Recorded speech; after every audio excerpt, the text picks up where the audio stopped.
Madam coffee. ഋതുമോളെ വിളിച്ചില്ലേ madam? നമ്മൾ രണ്ടുപേരും ഒരുപോലെ മോളെ കുറിച്ച് ചിന്തിച്ചു. എന്താ അത്? അവളും നമ്മളെ കുറിച്ച് ഓർക്കുന്നുണ്ടാവും. അതെ മാഡം. അവള് വല്ല തിരക്കിലായിരിക്കും. അതായിരിക്കും കോളൊന്നും വിളിക്കാത്ത.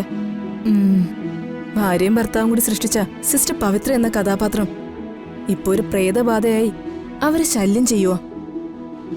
ഇനി ആ പ്രേതബാധയെ എങ്ങനെ ഒഴിവാക്കണമെന്നറിയാതെ അവരും നമ്മളും എല്ലാവരും വലയുവാ. അതാദ്യം പ്രേതബാധയായിരുന്നു, ഇപ്പൊ അത് മനുഷ്യബാധയായിട്ട് മാറിയിരിക്കുക. അതെ, ഗെയിം ഇപ്പോ അംബിക വർമ്മയുടെ കൺട്രോളിലല്ലേ? ആ, നമ്മൾ അവളുടെ കാര്യം പറഞ്ഞതേ ഉള്ളൂ, അവളതേ നമ്മളെ വിളിക്കുന്നു. മാഡം കോൾ എടുക്ക്. മോളെ. ഹലോ അമ്മേ. എന്തു പറ്റി മോളെ? നീ എന്താ വിളിക്കാതിരുന്നേ? ഒന്നും പറയണ്ടെന്റെ അമ്മേ, ഇവിടെ ആകെ പ്രശ്നാ. എന്ത് പ്രശ്നം? ആ ഹരീഷ് ശ്രീക്കെതിരെ ഡിവോഴ്സ് നോട്ടീസ് അയച്ചു. ദൈവമേ, അത് ചിലപ്പോ അവന്റെ അറിവോടൊന്നും ആയിരിക്കില്ല മോളെ. ആ രുക്മിണിയുടെ വേലയായിരിക്കും. അല്ലമ്മേ, ഹരീഷിന്റെ അറിവോടെ തന്നെയാ.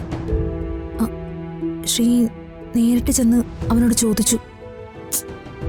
ആ ചെറുക്കനൊരു നല്ലവനായിരിക്കും എന്നാ ഞാൻ കരുതിയ. എന്ത് ചെയ്യാനാ, ആ രുക്മിണിയുടെ മകനല്ലേ. ആ രുക്മിണിയെ അംബികയും ഒരേ കയറിൽ കെട്ടാം. അമ്മ, ശ്രീ അവനെ ആത്മാർത്ഥമായിട്ട് സ്നേഹിച്ചതല്ലേ? അവൾക്കിത് സഹിക്കോ? ശ്രീ ഒരു കടുങ്കൈ ചെയ്യുമായിരുന്നു. അതെന്താ മോളെ? ശ്രീ,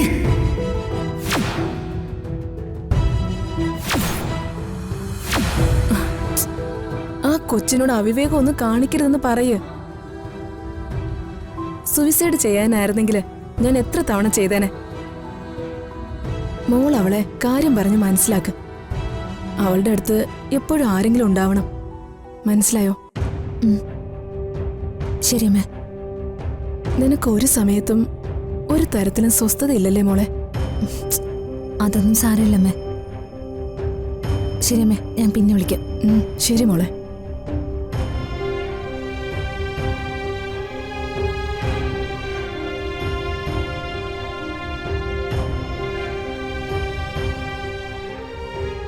ആ, അങ്ങനെയൊന്നും പറഞ്ഞാ പറ്റില്ല.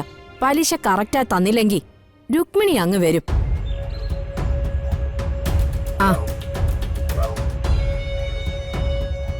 ലെറ്റർ എന്തെങ്കിലും ഉണ്ടോ? ഉണ്ട്, ഒരു രജിസ്റ്റേർഡാ. ആർക്കാ? ശ്രീലക്ഷ്മി വേണുഗോപാൽ. അവക്കോ? എന്താ, അവരെവിടെ ഇല്ലേ? ഇല്ല.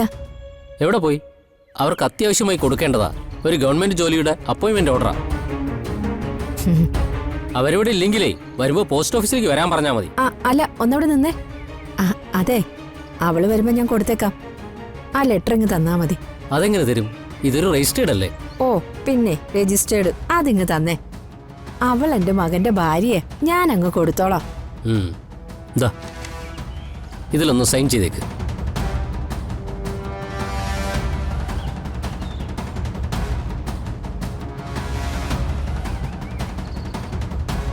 ഇതെവിടെ അവൾക്ക് ജോലി?